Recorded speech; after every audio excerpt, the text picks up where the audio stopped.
একজন ক্লায়েন্ট কেন আপনাকে কাজ দেয় না, এটার কিন্তু অনেকগুলো রিজন থাকে। সো ক্লায়েন্ট হায়ার করার আগে সে কিন্তু অনেকগুলো ব্যাপার চেক আপ করে। তো এটার মধ্যে একটা ইম্পোর্টেন্ট একটা জিনিস হচ্ছে আপনার সোশ্যাল মিডিয়া প্রোফাইলগুলো অপটিমাইজ কিনা। আমি ধরে নিলাম আপনি LinkedIn থেকে কোনো একজন পোটেনশিয়াল ক্লায়েন্টকে রিচ আউট করেছেন।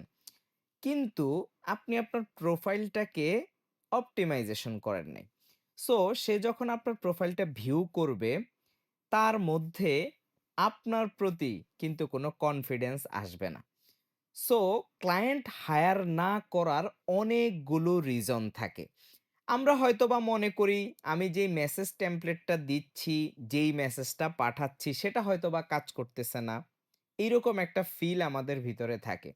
কিন্তু ক্লায়েন্টকে বিলিভ করানোর জন্য যেই এলিমেন্টস গুলো আমাদের প্রয়োজন, সেগুলো যদি না থাকে, তাহলে একজন ক্লায়েন্ট কেন আপনাকে বিলিভ করবে? আপনি নিজেও কিন্তু ক্ল্যারিটি না দেখলে বিলিভ কখনোই করতেন না। সো যেই জিনিসগুলো প্রয়োজন সেগুলো আপনাকে অলওয়েজ সেট আপ রাখতে হবে। যেমন কোনো একজন ক্লায়েন্টের সাথে আপনি কথা বলতেছেন, আপনার পোর্টফোলিও নাই। সে কিন্তু আপনার সাথে কথা বলতে ইন্টারেস্টেড হবে না। কারণ আপনার প্রতি তার কনফিডেন্স কাজ করতেছে না। আপনার প্রোফাইলটা ভাঙ্গাচুরা। দেখলে মনে হয় যেন মানি সাগরে ভাইসা আসছে এরকম দেখা যাইতেছে। তাহলে এই প্রোফাইল দেখে সে কেন আপনাকে কাজ দিবে? তো এরকম ছোট, ছোট অনেকগুলো ব্যাপার থাকে। সেগুলোর কারণে ক্লায়েন্ট আপনাকে বিলিভ করে না।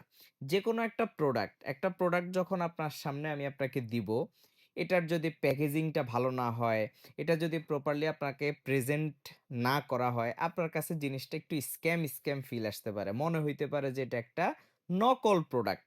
ঠিক সার্ভিসের ক্ষেত্রেও ব্যাপারটা কিন্তু সেইম।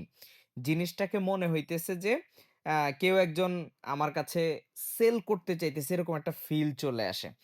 তো আপনারা যেটা বিহাইন্ড দ্য সিন একটা সার্ভিস দেওয়ার আগে যেই জিনিসগুলো, যেই চেকলিস্ট গুলো রেডি রাখা উচিত, সেগুলোকে যদি আপনি রেডি করে রাখেন, তাহলে দেখবেন যে আপনার অনেক কিছুই কাজ করতেছে।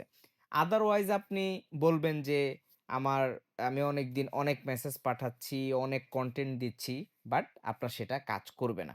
সো আপনাকে অলওয়েজ ফাউন্ডেশন গুলো ক্লিয়ার রাখতে হবে। আর এই জায়গাগুলোতে আমাদের অনেক বেশি লেজিনেস কাজ করে।